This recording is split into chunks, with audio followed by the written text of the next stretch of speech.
Alhamdulillahirrabbilalamin. Segala kesempurnaan, puja, puji hanya milik Allah subhanahu wa ta'ala, penguasa alam semesta yang maha hebat, maha sempurna, maha gagah. Dunia ini kecil bagi Allah, tidak ada apa-apanya, apalagi kita. Segala puji bagi Allah yang maha sabar, walaupun kita sangat nyebelin, tidak dimusnahkan. Padahal mudah bagi Allah untuk memusnahkan kita. Sekejap saja habis kita ini. Tidak ada apa-apanya sama sekali. Allah menyaksikan apapun yang kita lakukan setiap saat. Allah tahu pikiran kita. Allah tahu lirikan mata. Allah tahu setiap ucapan, setiap yang tersembunyi di balik ucapan. Allah maha tahu isi hati kita. Allah tahu persis semua masalah yang kita hadapi dan semua solusinya. Tidak ada kejadian yang bisa terjadi di alam semesta ini tanpa izin Allah. Karena semua makhluk adalah ciptaan Allah dan takluk kepada kehendak Allah. Semoga kita termasuk orang-orang yang hakul yakin kepada Allah Subhanahu wa taala. Bukan hanya percaya ada Allah, tapi yakin Allah menyaksikan, menguasai, menentukan segala-galanya.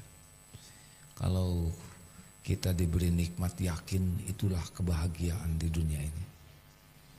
Kebahagiaan sangat bergantung kepada keyakinan dan ketaatan. Yakin, maka taat ini mudah. Kalau kurang yakin, taatnya juga berat. Ya, orang yang yakin semua milik Allah, kita akan minta kepada Allah. Tapi kalau belum yakin semuanya milik Allah, ya dia susah mintanya ke Allah. Allahumma salli ala Sayyidina Muhammad wa ala alihi wa ashabihi ajma'in. Allahumma inna nas'aluka ilman nafi'an wa rizqan thayyiban wa amalan mutaqabbalan. Allahumma inna nas'aluka imanan kamilan wa yaqinan sadiqan wa qalban khashi'an walisanan zakiran. Allahumma a'inna ala zikrika wa syukrika wa husni ibadatik. Taqabbal minna ya karim, innaka antas samiul alim, wa tub alaina innaka antat tawwabur rahim. Amin ya rabbal alamin.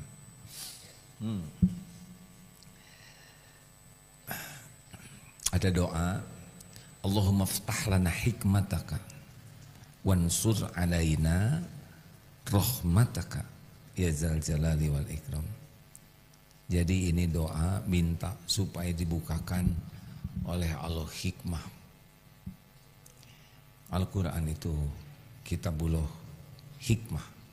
Paham agama itu hikmah. Tapi setiap kejadian juga ada hikmahnya. Rasulullah SAW bersabda, al-mu'minul ajaban li amril mu'min inna amrahu kullahu khair. Sungguh ajib, sungguh mengagumkan, sungguh menakjubkan keadaan orang yang beriman, urusan orang yang beriman. Semua urusannya jadi kebaikan. Walaisa dzalik li ahadin illa lil mu'min, dan tidak ada yang bisa begitu selain mukmin. Jadi kalau orang beriman itu urusan apa aja jadi baik. Dipuji, dicaci, ada tiada, diangkat, diturunkan, dihormati, difitnah, sehat, sakit, dideketin, dijauhin, semuanya jadi kebaikan. Kenapa jadi kebaikan? Karena dia menyikapi takdir Allah dengan sikap yang disukai Allah. Inna asobatut sarra'u syakar. Diberi nikmat, dia tahu semua nikmat ini wa ma bikum min nikmatin famin Allah. Semua nikmat apapun, duduk, nafas, kedip, ada yang mengucapkan salam, ada yang senyum, ada yang ngasih kue, ngasih uang, ada yang ngasih obat, ngasih penghormatan. Semua kebaikan apapun yang datang kepada kita, faminallah, sebagai ujian. Jadi belum selesai. Jadi kalau saudara dapat uang 1 miliar, itu belum jadi itu kebaikan. Itu baru karunia, tapi belum jadi kebaikan buat kita. Jadinya kebaikan kalau syukur. Jadi begini aja hidup, tidak ada yang ribet, akan terus bergiliran. Nanti ada yang senyum, ada yang manyun, ada yang ngomong baik, ada yang menghina, ya kan? Ada yang sopan, ada yang tidak sopan. Ada yang perkataannya menyenangkan, nanti ada juga yang perkataannya nyelekit. Begini aja terus hidup ini sampai kita mati. Diuji terus. Dalilnya apa? Ya itu yang sering kita bahas, Al-Anbiya ayat 35. Wa nabluukum kullu nafsin dha'iqatul maut wa nabluukum bisyarri wal khairi fitnah wa ilaina turja'un. Setiap yang bernyawa pasti merasakan mati, dan kami mengujimu dengan keburukan dan kebaikan sebagai cobaan yang sebenar-benarnya. Ini ujian terus nih, tiap saat. Kayak gini nih, ini ujian. Saya sedang diuji, dimudahkan bicara di sini. Ada yang dengar. Mungkin di antara yang menyimak ini ada yang perhatian, ada yang ngantuk, ya, ada yang cemberut. Ini ujian juga. Oh iya, bagaimana kita menyikapi situasi ini? Selesai ini nanti ada kejadian di luar, ujian. Wah, hujan nih, nggak bisa naik sepeda. Shh. Ujian. Kita nggak tahu jam berapa Allah akan bikin reda, betul tidak? Terserah Allah lah, mau nurunin hujan di mana apa, berapa jumlahnya. Karena Allah yang paling tahu semua yang memerlukan air. Kenapa kita rewel? Mending kita doakan supaya air hujan ini membawa keberkahan, membawa kemanfaatan. Nanti udah ini biasanya ada tamu macam-macam, ujian juga. Ada yang pernah nyolek itu tamu yang katanya ujian. Ada apa nih? Biasanya yang agak nekat begini sepuh ya. Kalau yang muda malu dia, kalau nenek mah berani karena ras terkuat. Nah ini juga ujian hadirin ya. Ujian. Nanti ada yang ayo traktir, ujian. Kita ditraktir orang. Apakah kita benar-benar menyadari makanan ini Allah yang memberi lewat orang tersebut? Alhamdulillah ya Allah, Engkau yang memberikan nikmat ini. Kepada orangnya ujian, apakah kita berterima kasih, mendoakan? Ada yang lewat saja, ditraktir makan, asik, cuman begitu. Siapa asik, Alhamdulillah. Harusnya yakin yang menggerakkan orang tersebut mau traktir adalah Allah. Ke orangnya kita berterima kasih, kita doakan dengan tulus karena beliau jadi jalan. Tidak banyak yang melakukan ini. Hanya senang ke makanannya saja. Tidak sampai ke Allah yang menggerakkannya. Apa saudara pikir ada air ini kebetulan? Ini kan? Enggak ada yang kebetulan. Ini air Allah yang menyediakan. Jangan hanya lihat gelas, ingat gelas, ingat air. Harus ingat Allah Subhanahu wa ta'ala. Yang menyediakan air, yang mensterilkan air, yang pH-nya jadi 7. Kita tidak usah nimba nikmat dari Allah. Bagaimana tiap minum nimba? Ada yang ngebotolin, ada yang ngangkut, ada yang ngangetin. Oh enggak nganget, enggak apa-apa. Enggak harus diangetin. Biasanya anget, tapi enggak apa-apa ya. Karena tiap waktu beda-beda rezeki itu ya. Nah jangan banyak keinginan, makin banyak keinginan, banyak kekecewaan. Walaupun wajar ya, dingin, minumannya hangat, tapi itu bertubi-tubi penderitaan. Nikmat minum ini adalah mensyukuri yang ada. Nah, jarang yang ketika minum ingat yang nyiapin minum Allah, betul? Jarang juga berterima kasih kepada yang bawa minum ini ke sini. Seakan-akan sudah jadi kewajiban. Orang tuh harus nyiapin ini. Siapa kita? Kenapa orang harus wajib meladeni kita? Yang wajib tuh kita berterima kasih. Ayo, berapa banyak kita dikasih minum gak ingat Allah? Berapa banyak kita dikasih minum tidak berterima kasih sama yang menyiapkan? Gak lulus. Jadi lulus gak lulus tuh setiap waktu ini. Turun nanti lewat tangga, terpleset. Yang bikin tangga ngaco. Siapa yang bikin tangga? Jangan bikin, itu orang pinter ya. Saudara terpleset izin Allah bukan? Bagaimana dong kalau kita takdirnya terpleset? Tuh kan nggak tahu jawabannya. Oh bukan tidak tahu, tawadu ya. Sudah tahu tapi lupa. Bagaimana kalau pas di tangga terpleset? Izin Allah bukan? Ujian bukan? Apa yang harus kita katakan? Pertama, inna lillahi wa inna ilaihi rajiun. Apa dalilnya? Bagaimana? Wa ma asobakum min musibat. Bagaimana? Astagfirullah, ini ujian dari Allah, ada yang lupa. Qalu inna lillahi wa inna ilaihi rajiun. Dapat poin, kepleset, lulus untuk tahap pertama karena menyebut innalillahi wa inna ilaihi rajiun. Terus mengatakan lagi qaddarullah wa ma syaa fa'al. Ini sudah takdir Allah. Allah berbuat apa yang dikehendaki. Dapat poin lagi. Kita sudah berhasil meyakini ini takdir Allah dan pasti ada kebaikan. Udah gitu cenut-cenut.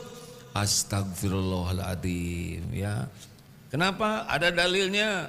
Wa ma asabakum min musibatin fabima kasabat aydikum wa ya'fun katsir. Astagfirullah, ya Allah, saya ngaku tadi ada kucing saya sepak. Astagfirullah. Oh iya tadi keset miring, saya udah takdirnya melihat tapi tidak mau meluruskan. Astagfirullah, tadi waktunya nggak mau nyari sendal, saya sepak sendal yang nindihin sendal saya. Saya emosi. Emang ada sepakan kita yang tidak dilihat Allah? Jawab. Kita melihat keset miring, kita melihat sampah, takdir Allah bukan? Takdir Allah, ladang amal. Lihat keset miring, lihat ada sendal nggak rapi, cuek aja, gak lulus. Itu ladang amal. Lihat ada ibu-ibu sepuh mau nyebrang, kita lihat nggak mau nolong. Ada rekan dari DIF yang tunanetra jalan sendirian, kita lihat, kita bisa bantu tapi kita nggak bantu, gak lulus. Harusnya ini takdir Allah nih, jadilah pahlawan kebetulan ya nggak? Nggak usah gitu-gitu amat ya. Ini kan masih sepi. Tinggal maaf. Tiba-tiba ada yang ngedeketin, ujian. Tong aja kok mana ya? Jangan gitu.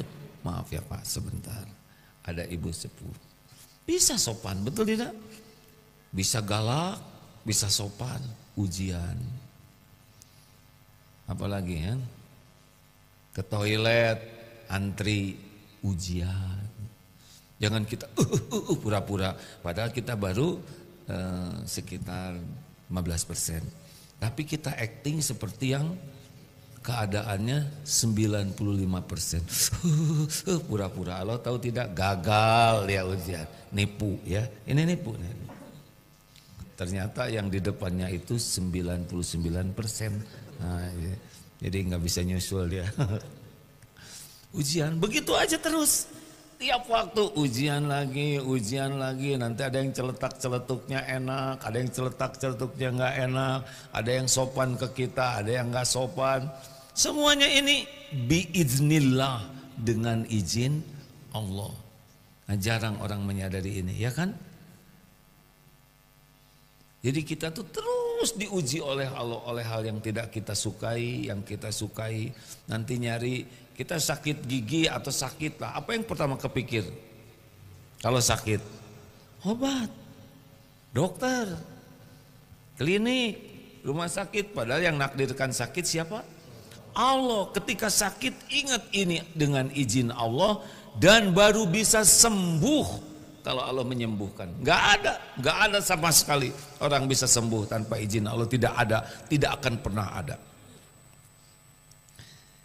Nyari obat, saya ada obat dulu, lupa, langsung minta tolong ke Allah. Ya Rob, saya lupa, obatnya ditaruh di mana? Bicaralah. Izin Allah kok kita lupa. Supaya apa? Supaya minta tolong. Lulus ya. Udah ketemu obat. Yo mana teh? Gak lulus. Harusnya alhamdulillah. Kamu kemana aja? Ini ngaco ya, ngobrol dengan obat. Ini minus nilainya. Alhamdulillah ya Allah. Obat ini milikmu, ciptaanmu. Saya tidak mungkin sembuh dengan obat ini tanpa izinmu. Hanya Engkau yang maha menyembuhkan. Bismillahirrahmanirrahim. Lulus. Jangan sampai ini teh obatnya mustajab, baru dipegang aja udah hilang pusing saya. Wadul ya nggak, gagal. Ya begitulah ya hadirin. Hidup begini dan terus menerus. Nah, yang beruntung tuh yang alert, yang selalu menyadari ini tuh ujian. Jadi ketemu apapun yang kita pikirkan adalah bagaimana menyikapi episode apapun, takdir apapun dengan sikap yang Allah sukai. Ini zikrullah ini. Tiba-tiba ada yang naksir, ujian tidak? Berapaan ya ini harganya? Naksir barang maksudnya. Tuh kan ujian langsung GR. Nih ujian bukan? Ujian, tiba-tiba ada iklan, astagfirullah. Tiba-tiba yang masuk ayat kursi, ujian, karena maunya di skip aja ya kan. Ujian. Hanya orang-orang yang menyadari dirinya diuji setiap saat dan berusaha keras menyikapi ujian berbagai bentuk dengan sikap yang disukai Allah. Itulah orang yang insya Allah ahli zikir. Jadi ahli zikir itu bukan semata-mata, ini sudah benar ya, subhanallah walhamdulillah itu baik. Tapi bentuk zikrullah lainnya adalah kesadaran. Ini terjadi dengan izin Allah, ini ujian dari Allah, saya harus menyikapi dengan sikap yang disukai Allah. Nah itu begitu. Beda nanti hidupnya. Disebutnya menakjubkan. Ajaban li amril mu'min. Itulah orang yang menakjubkan. Ayo, sudah setengah jam ini bicara, sudah jam 5:30. Silakan. Ada yang akan menanyakan. Kita setengahnya lagi pakai tanya jawab. Kalau mau nanya dirasa-rasakan dulu ya. Ini kira-kira jadi beban tidak buat AA gitu ya. Menyusahkan tidak. Karena kita tidak boleh membebani orang lain. Nah saya harus tanya, kenapa saya ngomong ini ya enggak? Ini kan takut ditanya yang susah-susah. Padahal ditanya sesusah apapun ada jawaban inti yang bisa menjawab semua masalah paling sulit. Jawabannya adalah maaf, saya belum tahu jawabannya. Itu juga jawaban ya. Tapi kadang-kadang takut ketahuan bodoh. Sehingga kayak tadi itu mengancam yang mau nanya ya, ujian. Baik, di mana-mana ujian, di sini ujian, di jalan ujian, di masjid ujian ya. Kita pas mau sholat tiba-tiba ada yang melebaran kakinya tuh. Terus ngedorong kaki kita dan agak nginjek kelingking kita ya. Sampai kecepet, ujian. Kita tidak boleh digitu atau set, enggak boleh ya. Ini bukan, kan ada yang kitanya terus mepet dia makin lebar ya enggak. Aduh, enggak apa-apa. Tinggal bicara baik-baik. Punten ya keinjak, bicara aja baik-baik ya, nggak usah langsung ngecot terus sampai dia ngejegang. Ah ini tidak begitu sholat itu ya. Atau misalkan ibu-ibu udah ngapling nih barisan paling depan demi apa? Demi saf bisa cerah. Tiba-tiba pengen ke belakang. Aduh, aing mah euy, pakai pengen ke toilet. Itu Allah. mau pergi ke belakang, sing ridho, yang daripada di sana jadi masalah atau ditahan, nggak boleh begitu. Ke belakang, tapi saya takut kapling saya diisi orang, ya udah titipkan ke Allah. Ya Rob, hanya Engkau pemilik, saya pengen di sini. Ibu-ibu maaf nitip ya, saya ke belakang dulu. Pas balik lagi ada yang ngedudukin, apa nih? Apa nih? Ujian, jangan. Hei, nggak boleh gitu ya. Ternyata dikepluk besan, kan nggak enak kan. Ujian itu nggak apa-apa, itu saudara kita yang ngedudukin, betul tidak? Sengaja jauh-jauh, tapi saya jadi kebagian di belakang. Ridho terhadap ujian, boleh jadi ilmunya lebih keserap dengan izin Allah. Udahlah, semuanya ujian. Mau parkir susah, ya tinggal minta ke Allah, ya Rob, saya mau parkir di majelis ini. Tiba-tiba ada yang keluar, itu kebetulan, gak lulus, nggak ada yang kebetulan. Alhamdulillah, itu Allah menggerakkan ada tempat parkir. Alhamdulillah, jazakallah khair, terima kasih. Kita bersyukur, ya Allah, hanya Engkau yang memudahkan. Gitu. Helm takut hilang, ujian, dibuntel ke sini ke perut, nggak mungkin. Disimpan takut ada yang nyolong, gimana? Dirantai, diikat sambil ya Allah titip. Ini helm inti, hanya Engkau yang melindungi. Nggak apa-apa nitip helm, ke siapa lagi? Ke parkiran ya kan, tapi harus ke Allah dulu. Kang titip, pas ke sana alhamdulillah masih utuh semuanya, di sebelah ada yang hilang. Gimana? Alhamdulillah, Allah yang melindungi. Ini datang ke sini selamat. Ini jarang nih yang datang ke masjid selamat kemudian menyadari selamat itu Allah yang menyelamatkan. Jarang hadirin. Harusnya kita bisa duduk di sini tuh syukur. Alhamdulillah ya Allah, Engkau memberi taufik. Ini kan hujan di luar, berat mau ke masjid itu kalau hujan. Becek, hujan deras, harus bawa payung. Alhamdulillah Engkau memberikan kemampuan saya ke masjid. Engkau beri keselamatan. Alhamdulillah. Berapa banyak yang diuji dengan kemudahan ke masjid, menyukuri bahwa ini karunia Allah. Tahajud, banyak yang menyangka untung saya belnya bunyi. Berapa banyak yang belnya bunyi kita matiin, Berlapis bel tuh Pak, karena ada yang tidak mempan.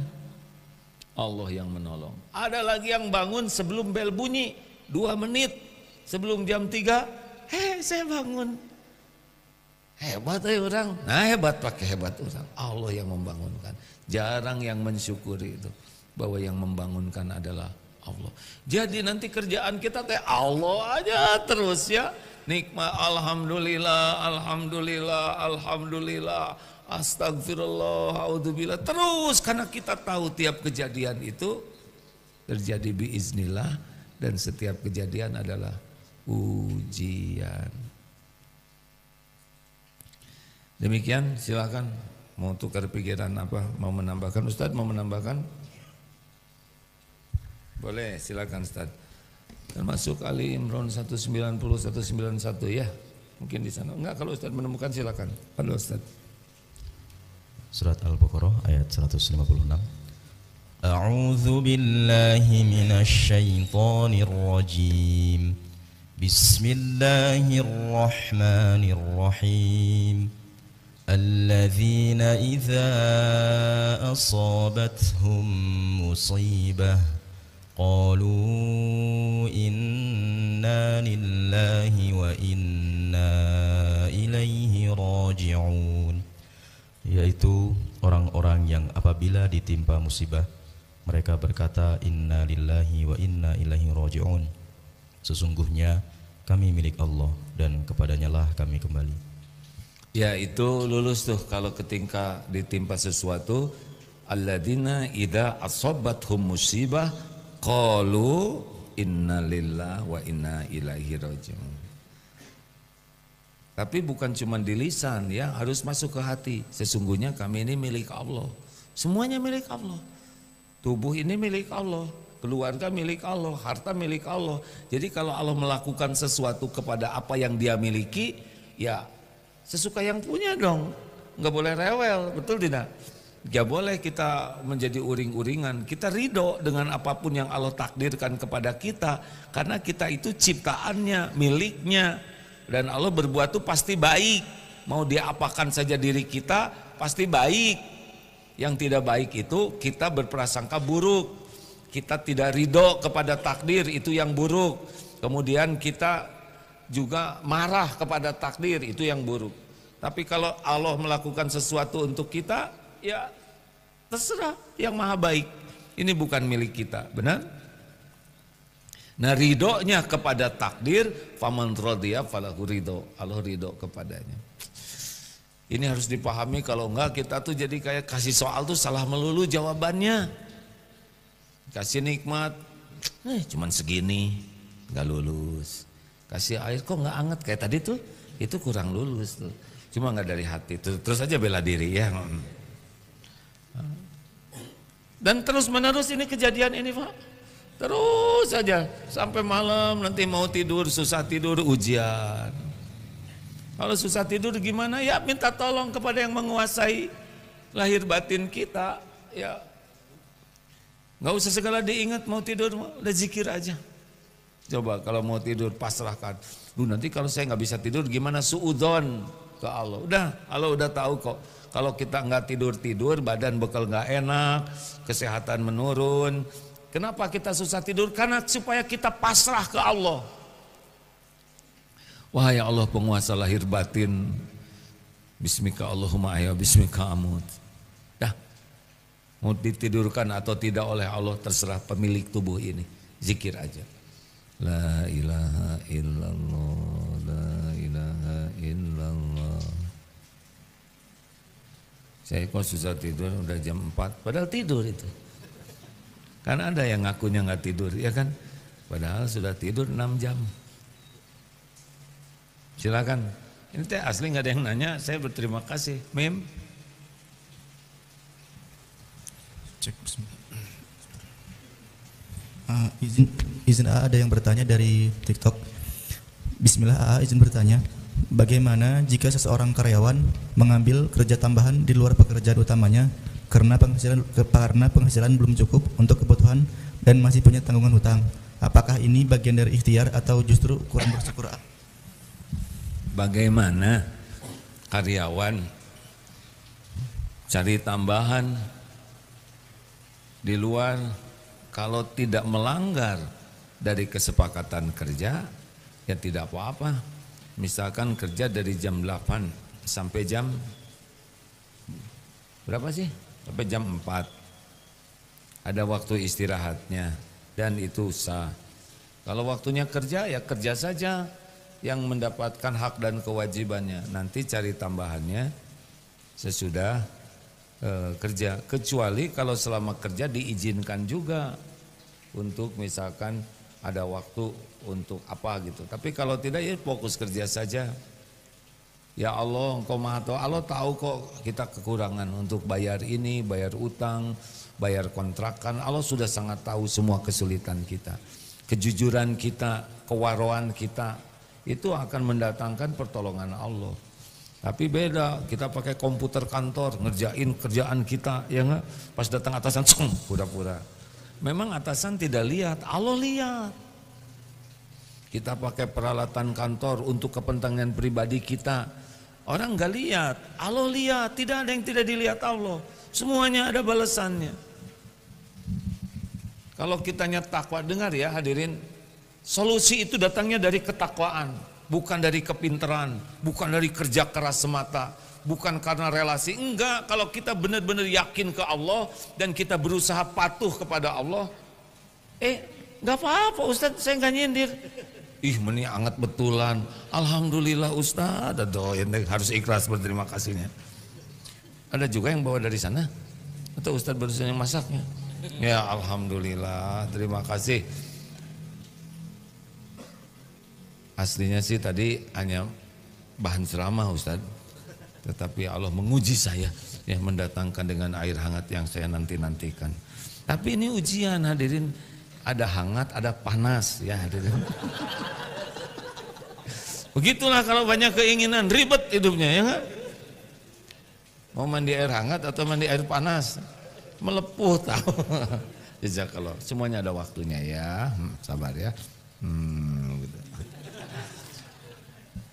Jadi dengar hadirin ya, persoalan hidup kita ini solusi terbaiknya kalau kita dibimbing Allah. Dan janji dari Allah itu bukan kepada yang pintar, bukan kepada yang hebat, tapi wa may yattaqillaha yaj'al lahu makhrajan. Barang siapa yang bertakwa, baginya jalan keluar. Jadi ini penting, kan ada ya, wah kita harus milih suami ganteng, suami banyak uangnya, suami enggak, yang paling penting akhwat, cari suami yang paling takwa. Karena nanti Allah akan membimbing segala urusannya. Karena hidup ini urusan melulu. Dan Allah janji wa yarzukhu min haitsu la yahtasib. Allah akan berikan rezeki yang tidak diduga-duga. Jadi kalau punya suami atau istri takwa, itu artinya akan ada pertolongan Allah dalam masalah apapun kehidupan ini. Karena semua masalah dalam pengetahuan Allah, ya. Bukan pintar. Nanti Allah yang minterin, pintar enggak takwa. Kepintarannya jadi pakai nipu. Wah, nanti kamu ini harus punya ini, harus punya itu, harus punya rumah, harus punya usaha yang bagus supaya penghasilan cukup. Harus punya takwa. Kalau punya ketakwaan, tiap perlu nanti diberikan oleh Allah, dicukupi. Kalau takwa dan tawakal, wa may yatawakkal 'alallah fahuwa hasbuh. Cukup, Allah cukupin. Tapi dia penghasilannya kecil, dicukupi. Kalau benar-benar akhlaknya bagus, hatinya yakin ke Allah, ibadahnya bagus, dia dicukupi. Tapi dari mana? Enggak usah terlalu mikir dari mana. Kalau kita benar-benar yakin ke Allah dan patuh ke Allah, tawakal ke Allah, akan ada jalannya. Percayalah hadirin, semua rezeki itu Allah yang punya, Allah yang ngatur. Hakul yakin. Masalah kita bukan masalah rezeki, masalah yakin tidak ke Allah, masalah benar tidak kita di jalan Allah, masalah patuh dan taat hidup ini itu masalahnya. Ke Allahnya ragu, taatnya jelek, udah berantakan hidup ini. Ya, pertanyaan.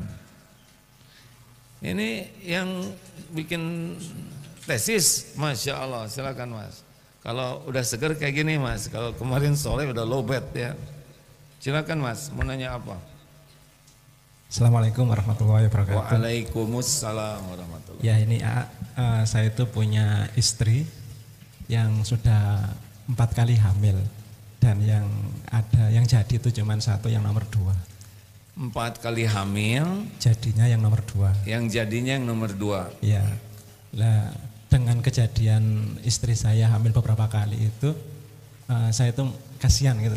Kasihan kepada istri. Ya. Tapi istri itu masih kepingin aja punya anak terus gitu. Tapi saya ini yang enggak tega. Enggak tega. Ya, lah untuk menghadapi ujian perasaan ini gimana kira-kira? Yang pasti harus yakin bahwa yang ciptakan manusia itu Allah. Tapi keguguran terus ya karena memang belum waktunya jadi. Kalau udah waktunya jadi ya jadi. Ujian, keikhlasan, kesabaran ya, menerima takdir. Gimana istri mau punya anak? Wajar. Bagaimana? Jadi Mas mau 1 aja? Ya saya enggak tega sama istri gitu. Enggak tega sama istri. Ya kalau hamil lagi itu rasanya menghadapi yang 4 kali itu. Oh, beda-beda takdirnya Mas. Mending konsultasi sama ahlinya. Ya, tanya ke dokter. Bagaimana kondisi istri? Kan Allah memberi isyarat. Kan ada tuh kemarin juga hamba Allah yang baru melahirkan ketiga dan kata dokter dianjurkan tidak hamil lagi. Karena kulit apanya lah saya kurang paham ya. Yang kalau hamil lagi menurut ilmu kedokteran akan terjadi masalah ya. Nah, ini ilmu ini juga dari Allah ya. Konsultasilah sama ahlinya Mas. Atau mau Hampir aja, kalau Mas aja yang hamil nggak mungkin ya. Istiqoroh, ya. Istiqoroh. Makasih ya. Kemarin nanya apa? Medsos kan? Pertanyaan segitu banyaknya. Jawabannya cuma sedikit. Apa sih intinya pertanyaan beliau ini bikin tesis? Apa sih tesis ya? Judulnya apa? Rekayasa manufaktur dalam dakwah. Karena saya ini orang teknik. Rekayasa manufaktur dalam dakwah. Ya. Coba ini ditanyakan ke saya apa nggak pening itu ada. Pertama rekayasa, ya waduh, apa nih? Yang kedua manufaktur itu kan pabrik ya kan? Terus dalam dakwah, jadi bingung saya jawabannya Mas. Jadi jawabannya kemarin sederhana aja Mas, ya. Saya mah dakwah mah nggak pusing mikirin orang mau dengar atau tidak, mau follow atau unfollow, mau like atau dislike, mangga itu mah terserah Allah yang ngatur. Mau viral atau tidak, gak pusing. Pikiran saya cuma satu aja, bagaimana dakwah ini disukai Allah, diterima oleh Allah, jadi amal soleh, dah selesai. Selebihnya terserah Allah. Kalau ilmu ini ditakdirkan manfaat, Allah akan sampaikan kepada siapa di antara hamba yang dikehendakinya mengerti. Ya, enak Mas, nggak ribet. Jadi nggak ada stres-stresnya. Bagaimana kalau itunya diblok? Ya udah.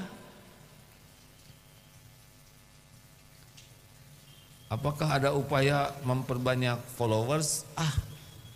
Itu mah bukan kerjaan saya, itu kerjaan tim. Gitu Mas. Pusing kan pertanyaan segitu banyak kan jawabannya begitu. Tapi Mas nggak bisa nanya lagi ya kan.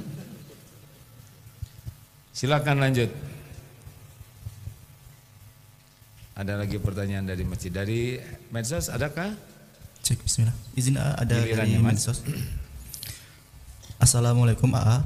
Izin bertanya, apabila saya berjualan bunga, kemudian pelanggan saya membeli bunga untuk pacarnya, apakah saya termasuk memfasilitasi mereka berpacaran? Apakah saya ikut berdosa? Aduh, lagi enak-enak minum hadirin, jadi susah. Bismillahirrahmanirrahim. Saya mau bergurau ya, tapi takut ada cerita tentang penjual bunga. Ceritakan jangan.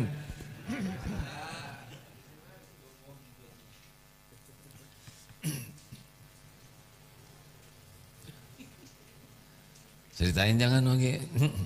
Cerita bagi yang tanggung jawab ya. Ini ya Allah ampuni. Ini hanya sekedar hiburan. Tapi insya Allah tidak pakai bohong ya. Tapi ada hikmahnya. Enggak, hati kecil saya mengatakan jangan. Tapi seru nih. Nah ini cobaan. Karena saya tuh diuji oleh Allah bakat lucu. Jadi nahan untuk tidak ngebodor tuh perjuangan. Kan ada yang bakatnya kurang lucu. Jadi dia ngebodor tuh perjuangan. Nah begitulah. Kayak dirasa-rasa. Tunggu pertanyaan dulu. Bagaimana kalau beli bunga buat pacarnya? Mungkin beli bunga untuk calon istrinya.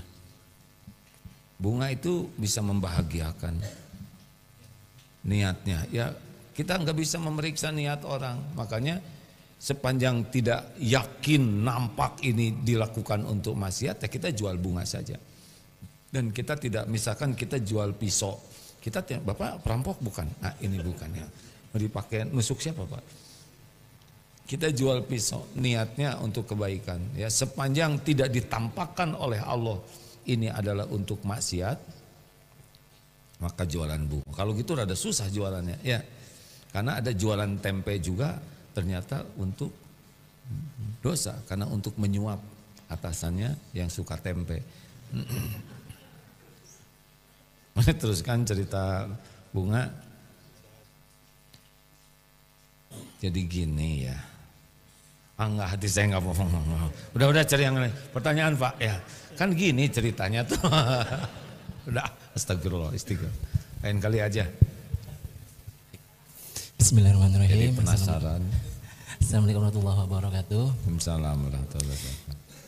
Izin Ustadz untuk bertanya kaitannya dengan ujian.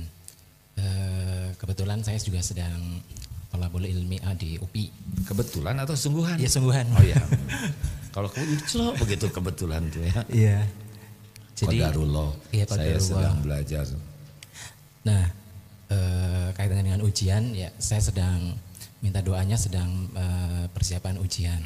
Salah satu syarat sidangnya yaitu untuk bisa lolos tes bahasa begitu. Pertanyaan saya, bolehkah ketika kita berdoa itu kepada Allah mintanya itu detail gitu? Misal gimana? Standarnya kan lolos TOEFL 525 gitu. Saya berdoa kepada Allah, ya Allah berikanlah hamba untuk bisa lolos dengan skor sekian 525 begitu. Gitu. Ya. Bolehkah saya ketika doa seperti itu detail, kemudian ketika saya sudah kemarin mencoba untuk ujian ternyata belum lolos gitu. Saya diuji lagi ketika ada teman tanya gimana udah lolos belum, saya dengan bahasa agak berbohong gitu. Ternyata tadi kata saya belum lolos juga. Jadi 2 kali saya tidak lolos. Tidak lolos skornya, tidak lolos dalam menjawab pertanyaan teman begitu. Ketika ditanyain gimana lolos belum, saya jawabnya wah hampir gitu, padahal masih jauh gitu dari skornya gitu. Sehingga saya merasa kayak kok saya bodoh amat ya begitu, menyalahkan diri sendiri begitu dan seterusnya. Jadi bolehkah ketika kita doa itu minta detail kepada Allah seperti itu, dan bagaimana menata hati dan komunikasi biar kita bisa jujur gitu. Ya kalau kira-kira Allah nggak tahu keperluan kita ya boleh detail 5 minimal ya Allah 5,25 ya tolong supaya masuk ke situ. Udah dari sana saya kan dapat kerjaan. Nah gajinya minimal mau kayak gitu meniribet pisan. Sebetulnya Allah udah tahu keadaan kita ya. Udah mengerti banget. Karena Allah Maha tahu segala-galanya. Udah ya Allah jadikan belajar saya ini jadi amal soleh. Ya kan lebih penting jadi amal. Kalau nggak lulus ya bilang aja udah lulus belum. Gak usah pakai hampir ya kan. Ada kemungkinan nggak lulus selama-lamanya kan ada kemungkinan. Oh doa jangan mengancam, nggak mengancam. Dan memang tidak wajib. Kalau toh nanti memang Allah tidak ngasih lewat itu ya, misalkan Allah ada rencana lain, ya jalanin aja. Emang harus selalu sesuai keinginan? Tidak. Yang harus itu niatnya ikhlas, ikhtiarnya sungguh-sungguh di jalan Allah, doanya optimal. Yang keempat pasrah. Kalau baik jadi, kalau enggak usah. Tapi harus optimal ikhtiar. Emangnya kemarin nggak lulus kebetulan? Enggak, itu Allah yang nggak bikin lulus ya enggak. Benar 2 kali nggak lulusnya, udah nggak lulus itu nggak lulus. Kenapa kita pakai modifikasi omongan itu? Karena kita cari kedudukan di hati orang. Kita tuh bohong tuh sebetulnya intinya cari kedudukan di hati orang. Takut dihina, takut diremehkan, tapi nggak takut Allah tidak suka. Istighfar. Penutup. Terakhir Mama, Ade, ya silakan. Boleh? Mau pelan, mau cepat boleh ngasihnya ujian ini ya. Mau jalannya pelan ya, mau tenang, ujian. Bismillahirrahmanirrahim. Assalamualaikum warahmatullahi wabarakatuh. Waalaikumsalam warahmatullahi wabarakatuh. Saya dari santri PDF izin bertanya. PDF itu pendidikan diniyah formal yang diharapkan lulusannya bisa jadi orang yang paham agama lebih. Hampir saja saya nyebut ulama, tapi itu bisa jadi kotor hati ya kan. Hasilnya ulama gitu harapannya. Siap. Jadi bagaimana caranya menjadi seseorang yang dikategorikan qorib tetapi taat kepada Allah? Dikategorikan qoribin. Orang yang dekat. Ya. Orang yang dekat dengan Allah udah pasti qoribin mah. Jadi ini tuh salah satu di antara ciri orang yang diharamkan tersentuh api neraka. Hayyinin, layinin, qoribin, sahlin. Orang yang qorib itu orang yang humble, dekat dengan orang. Kenapa? Karena tawadu. Wa ma tawaddu'a ahadun lillah illa rafa'ahullah. tiadalah orang yang rendah hati karena Allah kecuali Allah ngangkat derajatnya. Bagaimana caranya supaya kita rendah hati? Salah satu ikhtiarnya pertama adalah selalu rindu dinasehati, rindu diberi ilmu, dikoreksi. Nah itu salah satu yang membuat kita rendah hati. Senang belajar begini, senang dikoreksi, senang dikritik, dan menganggap semua koreksi itu adalah karunia Allah. Terkabulnya doa, ihdinas siratal mustaqim. Jadi tidak sibuk bela diri, tapi sibuk mensyukuri dengan PDLT, memperbaiki diri dan melakukan yang terbaik. Dan ciri yang kedua supaya kita tawadu adalah tidak melihat saudara kita ini lebih rendah dari kita. Lihat ini yang masih muda-muda, masih muda, dosanya masih dikit gitu. Jangan nyeletuk, dikit-dikit juga paten, itu dosa ini. Lihat yang sudah senior, ini nih udah tua, berarti benar, bukan dosanya, ini lebih banyak dosanya. Ini lebih banyak sholatnya, lebih banyak zikirnya, lebih banyak ibadahnya, lebih banyak Ramadannya daripada saya. Lihat orang yang tergelincir, jangan-jangan tergelincir ini cara Allah untuk menariknya jadi orang yang dicintai Allah, diberi taubat nasuha. Ada orang yang tergelincir dan jadi waliullah karena taubat nasuha. Lihat orang yang itu tuh belum Islam, siapa tahu Allah memberi hidayah. Berapa banyak yang asalnya sangat memusuhi Islam dan Allah memberi hidayah jadi pembela Islam. Khalid bin Walid kurang bagaimana musuhnya, dan ketika diberi hidayah kurang bagaimana pengorbanannya. Terima kasih seluruhnya hadirin sekalian, mohon maaf. Subhanakallahumma bihamdik asyhadu alla ilaha illa ant astaghfiruka wa atubu ilaik. Assalamualaikum warahmatullahi wabarakatuh.